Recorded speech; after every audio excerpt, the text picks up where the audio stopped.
Um, okay, good afternoon, everyone. Um, Thank you for joining us for this session this afternoon. We apologize for the slight delay to this session. Now, first of all, I'll introduce myself. My name is Phili Manove. I work with the Program Strategy and Gender team from the Australian High Commission. This afternoon's session will be on counselling. Now, in this morning's discussion, we basically had some talk about counseling. So, regarding its regarding it as a tool for strengthening the referral pathway system. So, this afternoon we'll be talking about the use of flashcards as a counseling tool. Now, joining me on this panel would be Ms. Susan Setae. Now, she has been working and volunteering in the development space since 1996. She conducts various skills development training relating to gender-based violence, including counseling and advocacy programs. Ms. Setae has held the title of president for several groups, including the PNG Counselling Association, 6 years now. And the next, our other panelist is Ms. Joanne Knox, is a graduate from the first counseling course offered here in PNG by the APTC, Australia Pacific Training Coalition, in partnership with PNG Counselling Association. She has worked as a counselor at the Pacific Adventist University. Joanne currently works with the PNG Counselling Association and is a skilled trainer, counselor, and advocator on gender-based violence. Now, at the end of their presentations, we will be answering questions from our participants, both present and online. So if you have any questions for participants online, please leave your questions in the chat box. We'll go to Susan first. Thank you, Susan.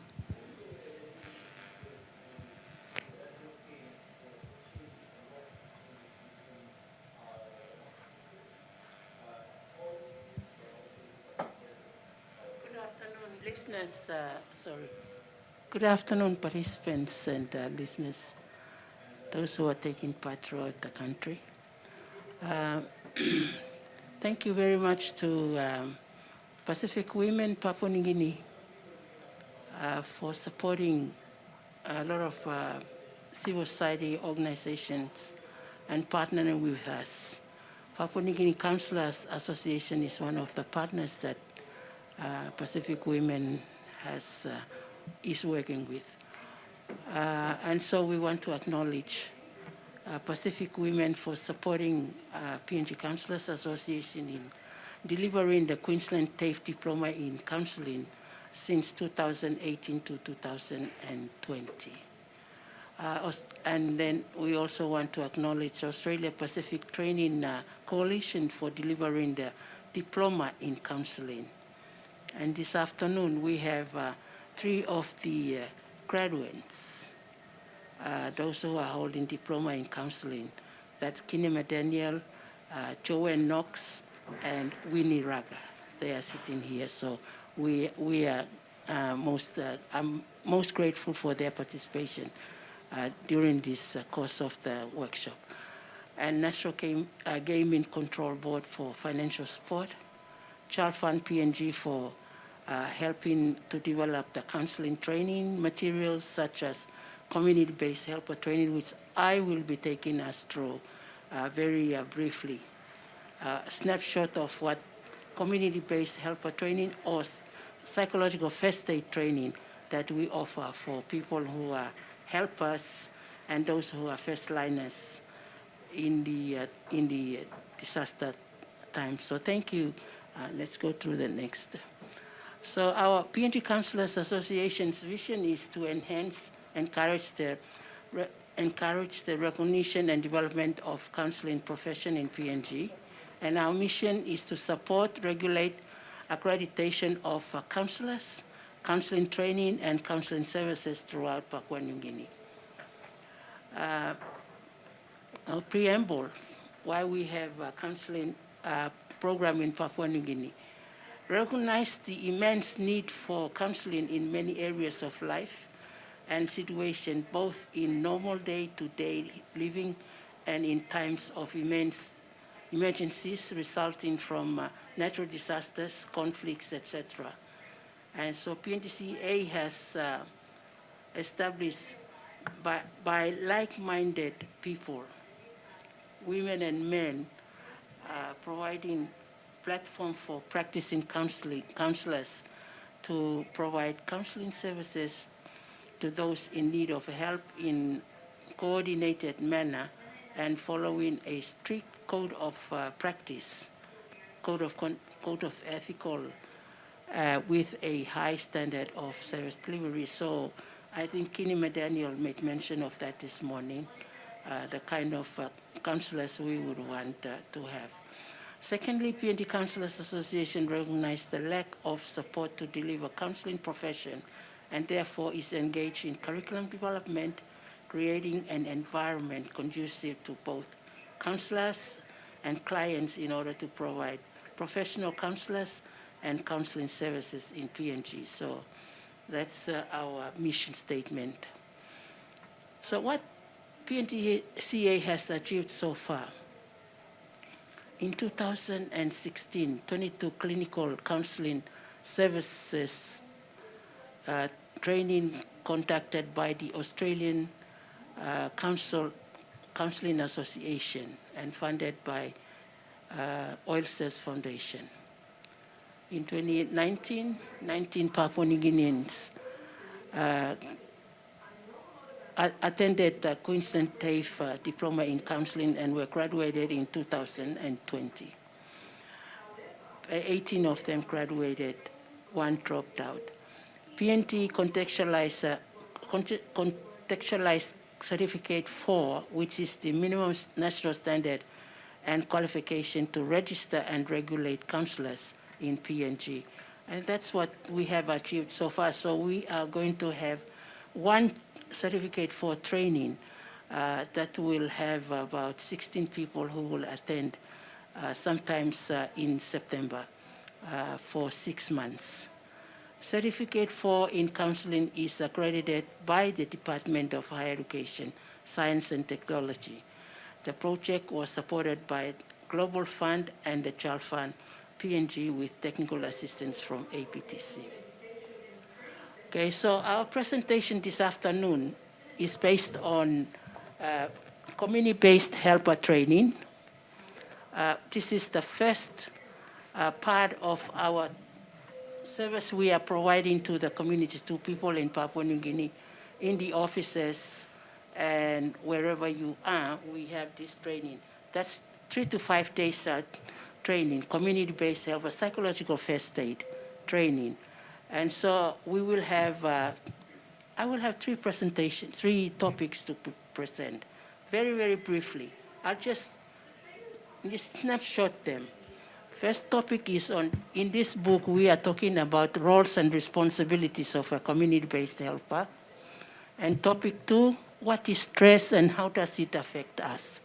And I think we need to talk about that because stress, we believe, is affecting a lot of people, and even in the workplaces, people are stressed out and a lot of absentees from work, and therefore development issue is affected. And topic 3 is how can I help myself and others when stressed? So this morning we were talking about that.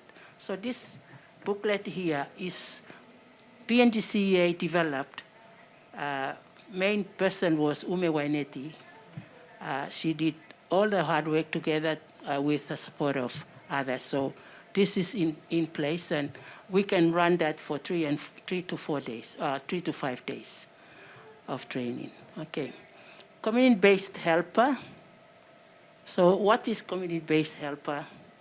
It's any person any person, whether you are CEO or a head of the department or in a human development sector, those of us who are with the people, always among the people, and we are the first helpers, the first frontliners, we call them, frontliners. That's community-based help, but those are the ones who can attend this training. So we see why community? We were looking at psychological first aid and we said that's too hard for a lot of our people to understand. So we put the word community-based helper. Actually, it's people who are in the front line to support people when they are in need of psychological help. You are there, you are giving, helpful advice and helping that people to calm them down and so on. So that's why we call it community-based helper. Why do we need helpers? Not enough professionals on the ground. Everyone goes through stressful times and trained helper is right there. So those ones who receive these 3 to 5 days are given some skills in order to address those needs. And who can be a helper? Someone with good moral standing within the community, etc. And like I mentioned, CEOs in a company, and police and health workers, we are all teachers, policemen, all those ones who are always working with people. Okay, let's go. What skills should a helper have? Good listener? That's very important. Very good as counselors. First skill is to listen, not to talk. We all are very good talkers. And sometimes our ideas go before the person who is giving her idea or his need to us. Ethical, the person should be ethical, supportive, non-judgmental. I think that's been mentioned. Counselors' biggest role we have to play and our personal issue that we need to have is not to be judgmental. So our counseling, those of us who are helping are not putting our ideas before the person who is needing our help. Okay, let's go. Should a helper take care of himself? Or how should a helper take care of him or herself? First is self-awareness and self-care. If you are a helper, you need self-awareness of your own needs and be able to help others. Self-awareness.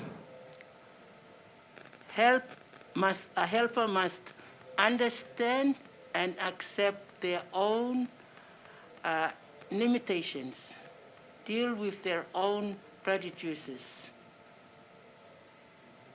relate well with others and God, have empathy, keep confidential information, be ethical in the community on how your agency's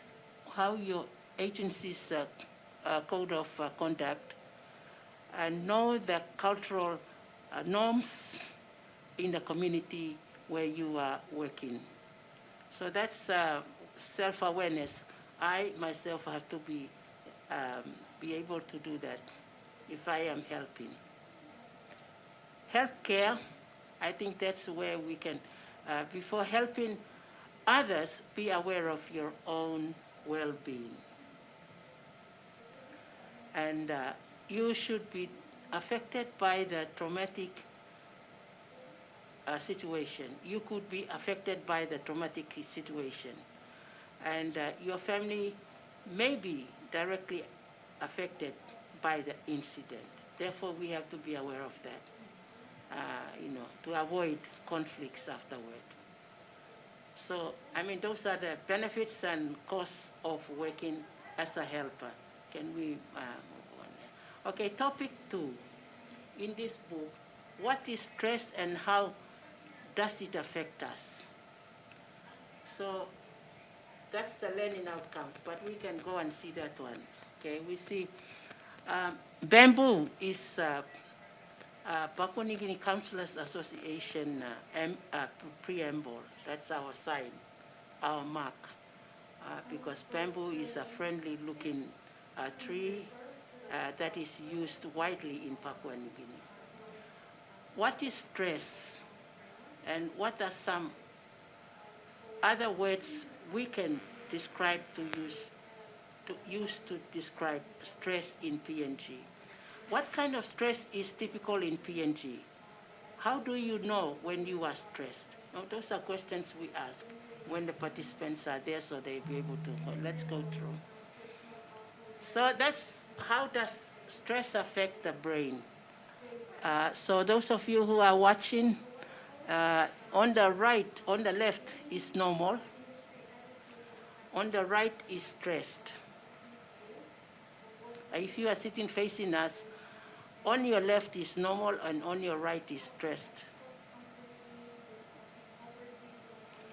Go back.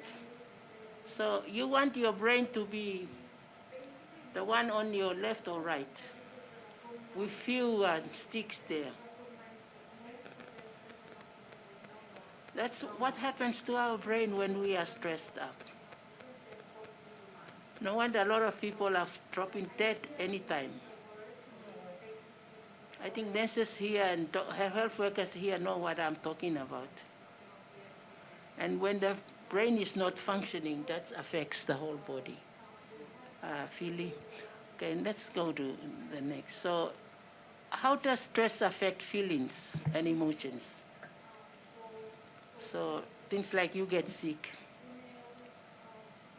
when you start a new job, or there's divorce, or grandparents die, or you have a baby.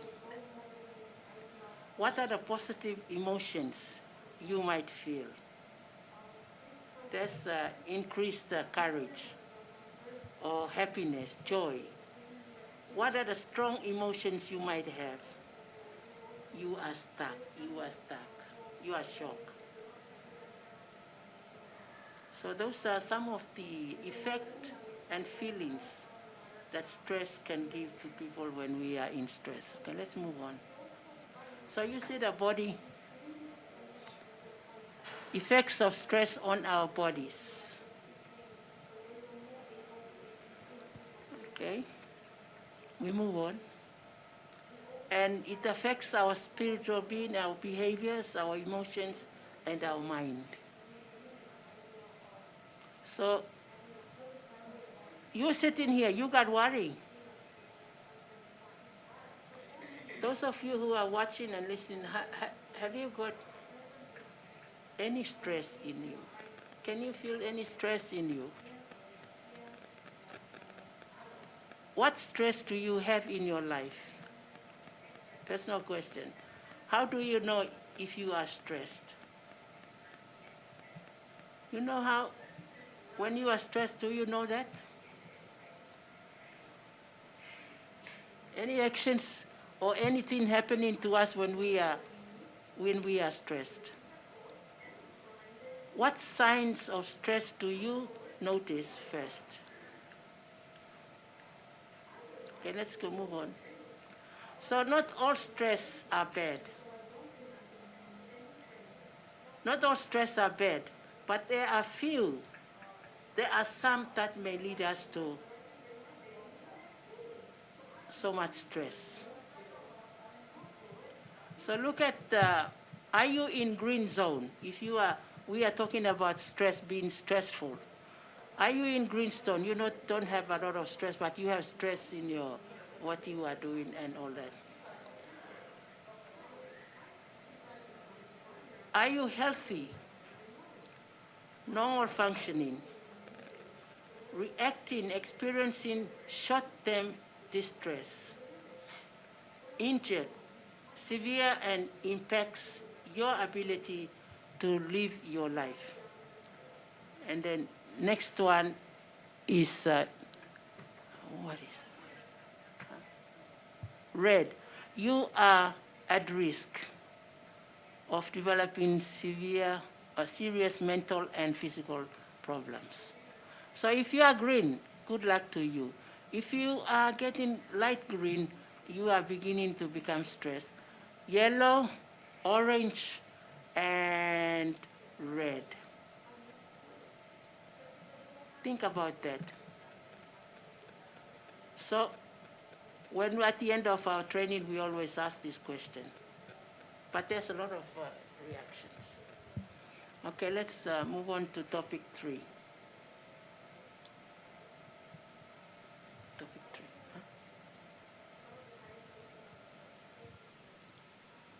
Huh? Okay. All right, so that's the, so what can we do about stress? We just go through that one very quickly. Walk around the room. Can you walk around the room? Stand up. Let's walk around the room. Okay, we give a signal. Talk to a partner. How do you feel?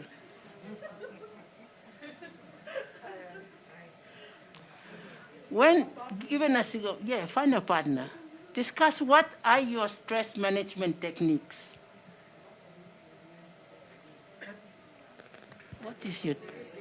What are you doing to?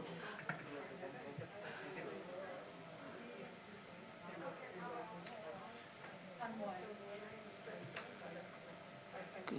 Let's go on. Okay. Now I know they are talking.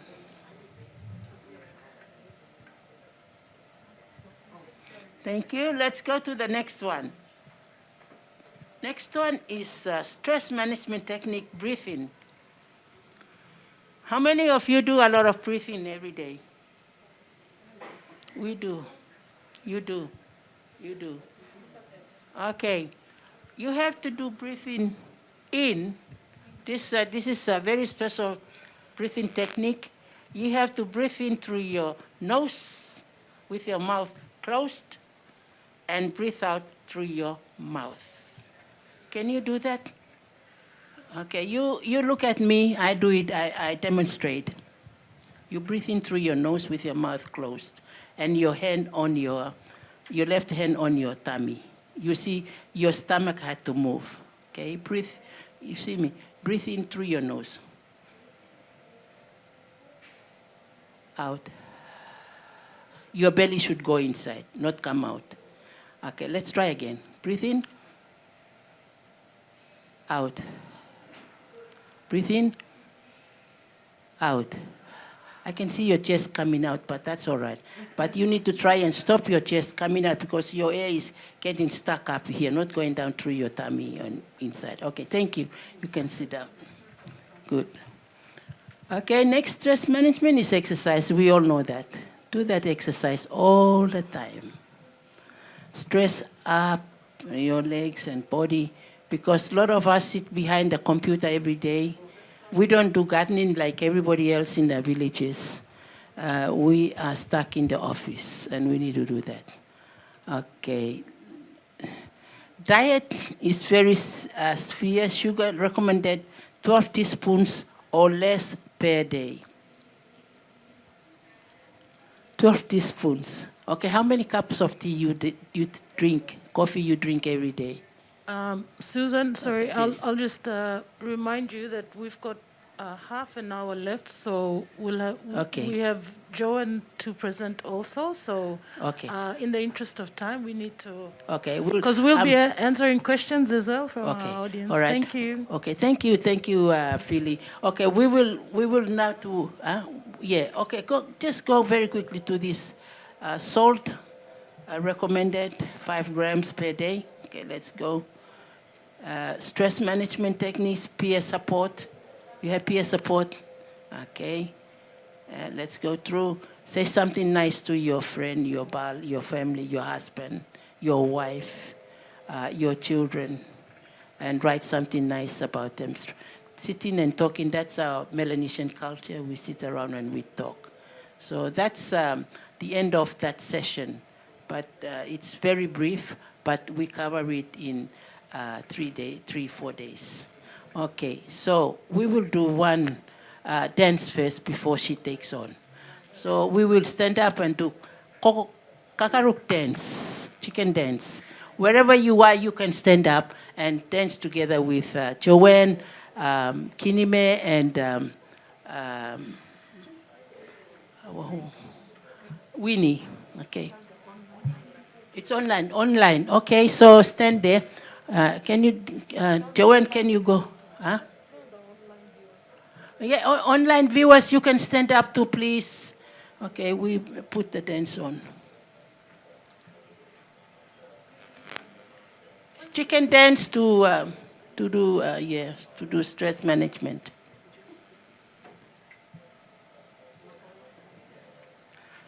You can follow the video. The chicken man is dancing, so you just follow him.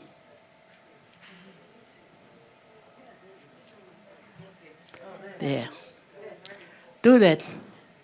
Sound. Coming on.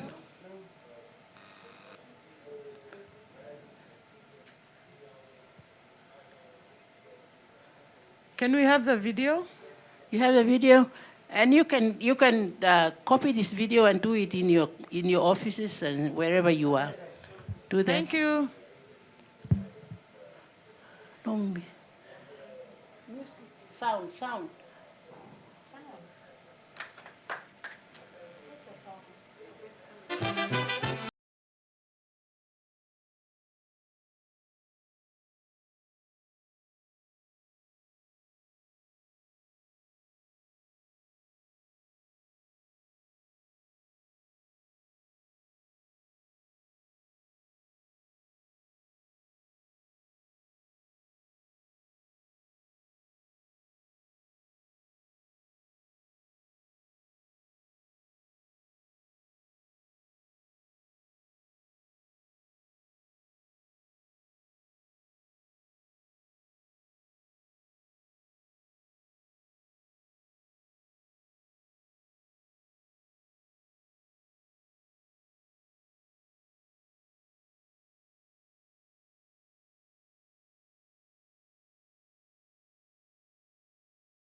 I hope you enjoyed that. I hope that has relieved some of your stresses.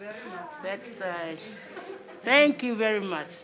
Now I hand over to Joanne.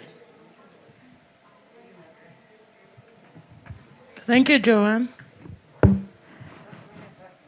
Thank you very much, Ms. Phili, and Ms. Susan Setae, President for PNZ Counselling Association. It is an honor to be here as one of the Queensland Safe Diploma of Counselling graduate.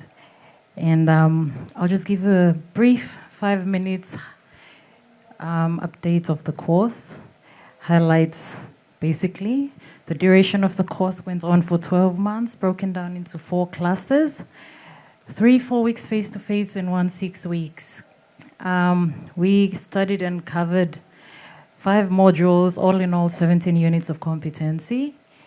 The units had a mixture of written short answer question and observable assessments where role plays were conducted, so we had to demonstrate all the counseling skills we learned on how to deal with the different issues that we encounter.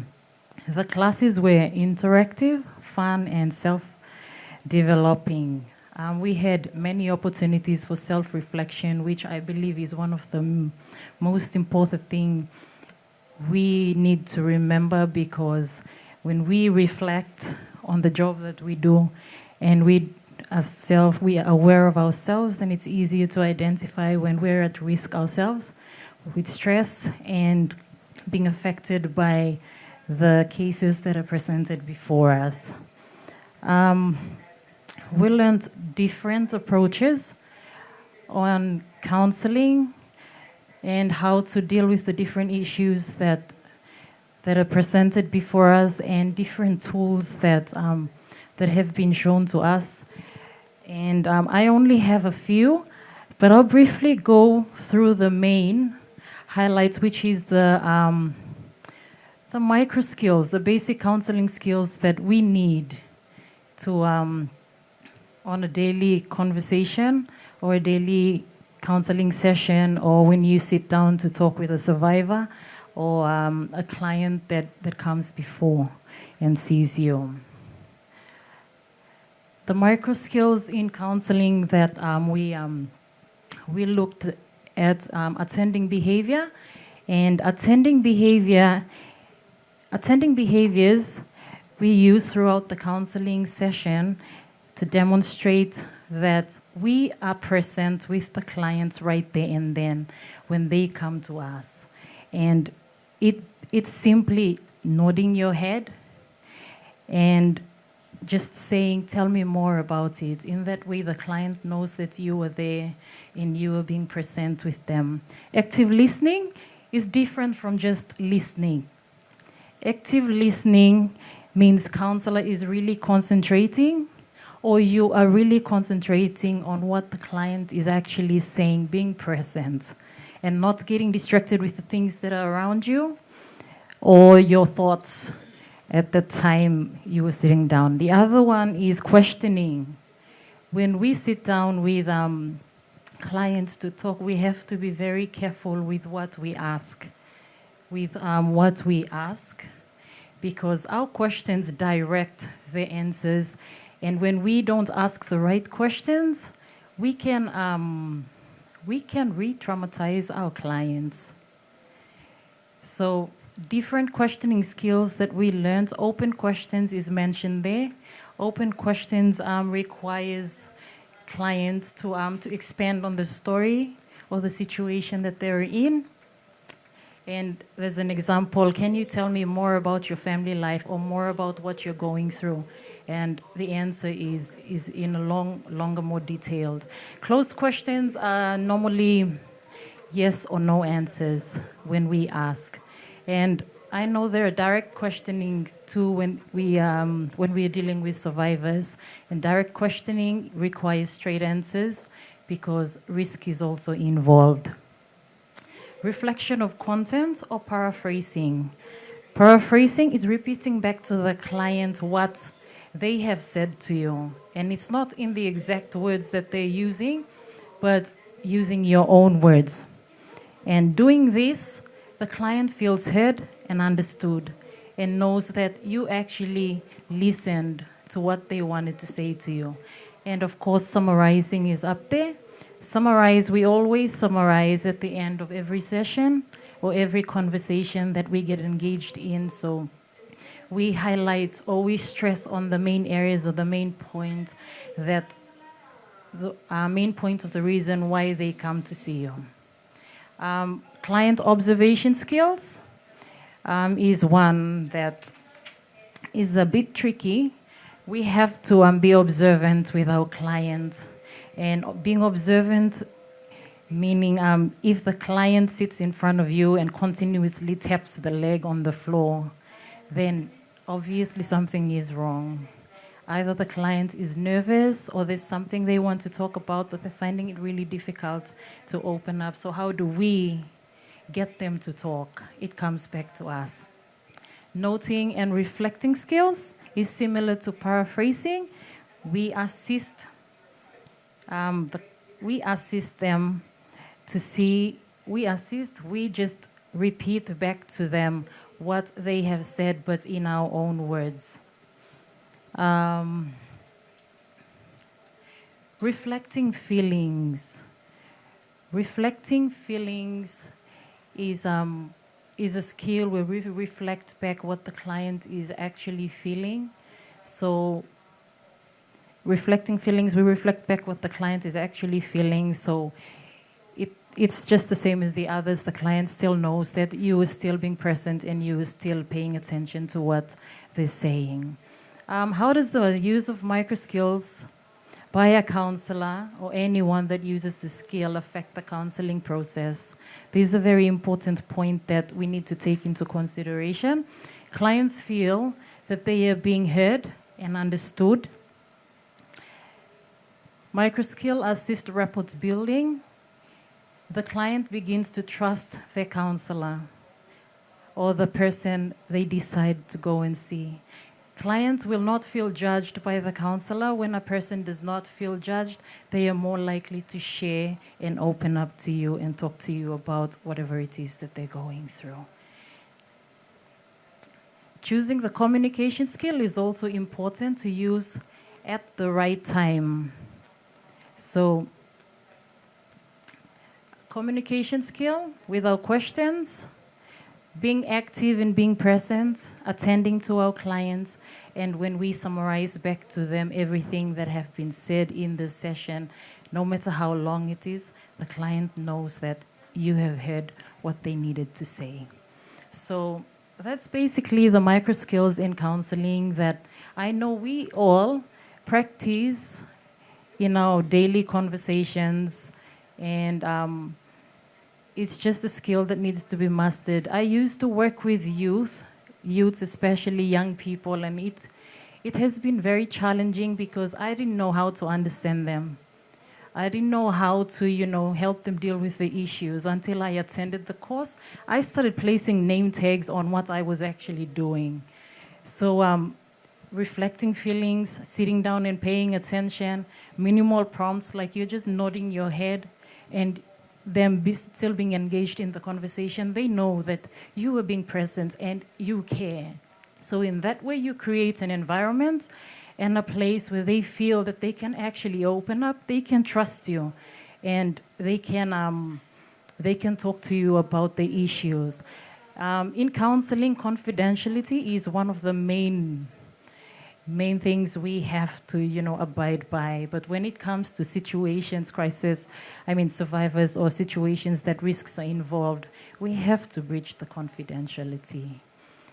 But then, all in all, it is assessed. So based on the situation, the people being involved, then confidentiality is breached because we need others to help support and to help the person that's there with us in the situation that they're in. So I just put up crisis counseling. We looked at counseling, and based on some of the presentation this morning, victims of domestic violence may let us know that they are at high risk of being harmed, and clients may talk about suicide. Children are at risk of harm. And of course, when they come to us, we may need to complete a risk assessment on the client, which has been mentioned this morning. And we may need to develop a safety plan with our clients. We may need to break confidentiality if there is a need. And we may need to ask questions that can directly lead into the situation that they are in, so help can be provided. So that's basically the micro skills and the most important things that we need to learn and we need to be really familiar with, because it is the rapport building and the trust that you need to gain in order for someone to open up to you. We're all created uniquely and special. So you're the expert of your own life. I cannot tell you what you can do because what works for me cannot work for you. But as a counselor, we are trained to guide you through your journey of the issues and the problems that every client goes through, and you find solutions and answers to your own problems. So I think that's basically that. I only brought a few resources that I just want to show. I created my own. I came up with my own because I found it very effective. The strength cards that I can just hold one up. The strength cards can help a client identify the strengths, and they can refocus, because most of the times when we are really traumatized or we are in situations that we cannot get out of, we need help to be mentally stable again in order to make decisions on our lives. And the other cards that I have, they're basically shadow cards, I would say, because they have, they're just pictures, different pictures of different things, like this person standing with a hammer, looking out into an open sky, but then there's a brick wall in front of him. And this little boy is stuck in a box, not knowing where to go. Everyone has their own story, and not everyone opens up to you right there and then. You have to know the different ways on how to get people to open up to. So I find this very effective. And in gender-based violence, if someone is really traumatized, they cannot open up. They will be sitting down and waiting for help to come because they're not mentally stable. There's so many things bombarding them in the head. So the cards speak. When they look at the cards, they look at their own lives and they look at their stories and they tell you about themselves. So I think I'll wrap it up here. Thank you. Wow, that was really interesting. Okay, we'll go on to questions now. As we've said earlier, online participants, leave your questions in the chat box. We can get questions from our participants here at Grand Papua. If you have any questions, please send them along. I've got a question to ask. Sorry, so you gave you talked about confidentiality being very important during counseling. Now, you said there are instances where you can be able to break confidentiality. Can you give an example? When an example would be if a person is suicidal, because I cannot continue to sit down, but it's yet again based on the risk assessment that we do, the suicidal risk assessments that we do after the session or after them, talking base. Most of the victims that are feeling suicidal is because they cannot talk about what they're actually going through. I don't know, maybe it's because of fear, because of so many other reasons, so they tend to hold back, maybe of what people would say about them. So they hold back. But then when they get talking, a lot of them, based on the risk assessments, they come down. But then if it doesn't, and the issue is seen as a risk, then I may breach the confidentiality. But but the client is made aware that confidentiality will be breached because of the situation that is present at hand. Yes, so breaching the confidentiality is just to my supervisor, and my supervisor then assesses it and takes it onto the next level or a referral pathway where the client needs to move to. All right, thank you. So we have a question from our audience here, how do you access training and information for health workers? This is from our health workers here in attendance. So they're asking how to access training and information, and these information that you just shared for them, for health workers. How would they be able to access that?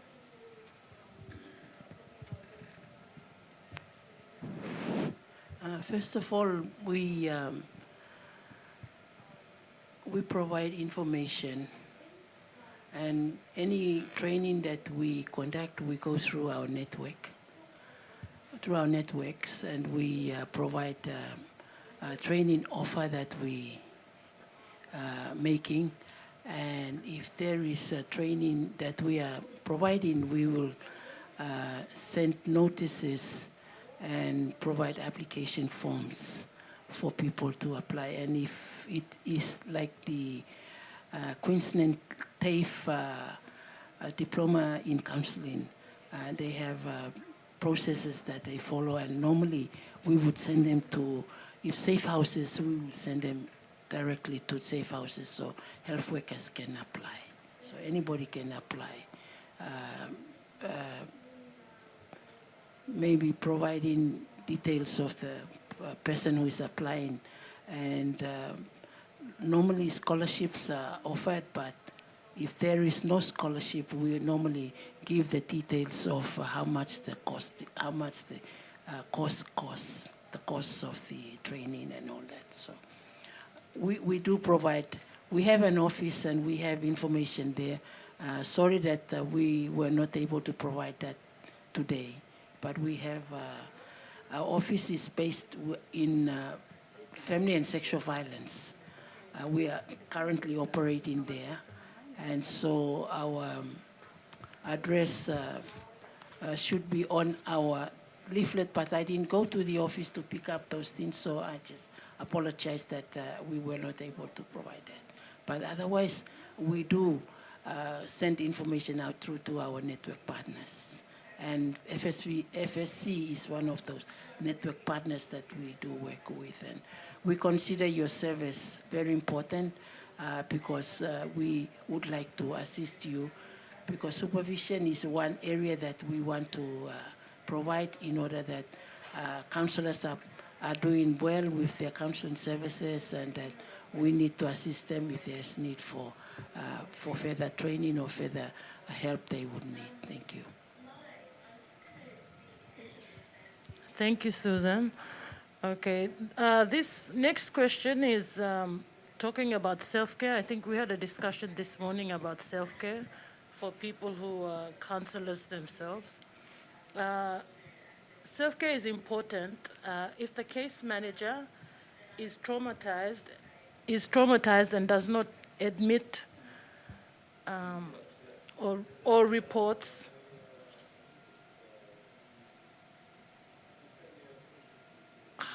how sorry, I can't read the writing.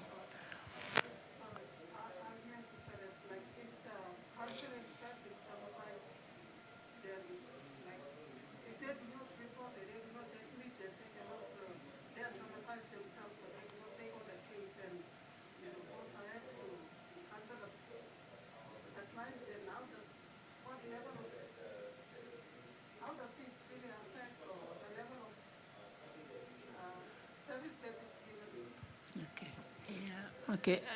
I think what she's trying to say is, like, in cases where they deal with cases, like, they themselves don't realize that it's affecting you as a counselor, as a person.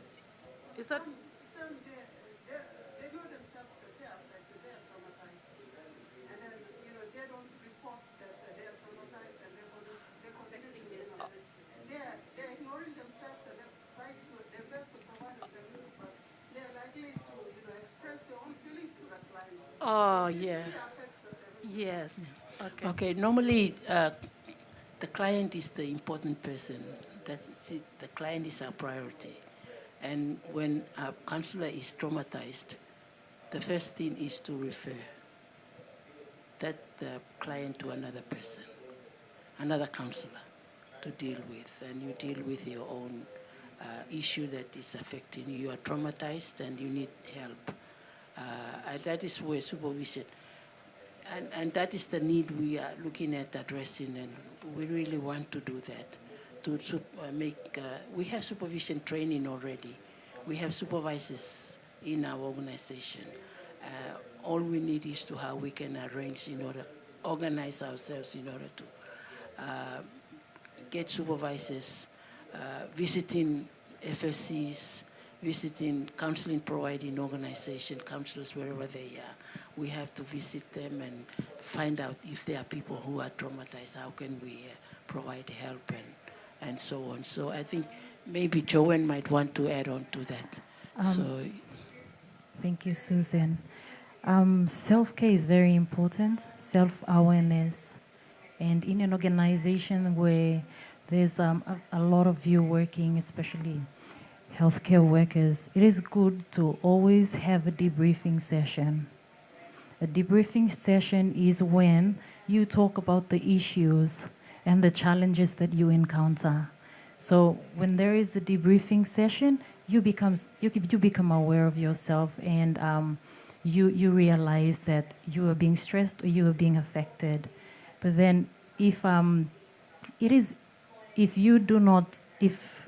cannot admit, it will really affect the counseling process, because they tend to place themselves or they compare the issues that they have with the client's issues. And that can be dangerous as well. So I would encourage a self-care program for maybe, the group that has been mentioned this morning, self-care program for everyone, and a debriefing session. And for this afternoon, if you have to take back something, you have to be aware, do a self-reflection on every job or cases that you handle. Go back, do a self-reflection, be aware of yourself, because your health and your well-being is also important. And in that way, it doesn't affect your work, and you're able to help your other colleagues that you are in with. Thank you for your question. That was a good question. Now, we'll move on to the next one. What is the plan on rolling out counseling training, because it is needed in GBV response?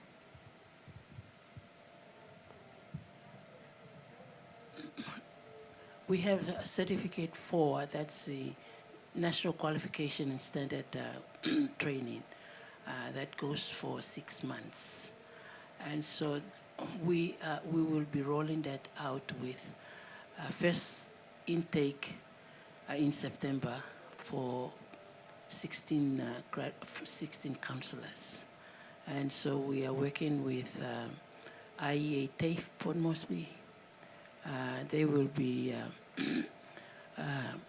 delivering that program. It's our curriculum, and they will be delivering it for us with those 16. So after that, our plan is to roll those 16 people.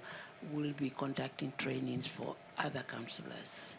Similar training that they will receive will be delivered to other, because we would want to see all our counselors accredited and certified in order for them to practice professionally in the field. And like what we have been expressing, clients are our most important people, and we need to serve them with professionally and not doing harm to them.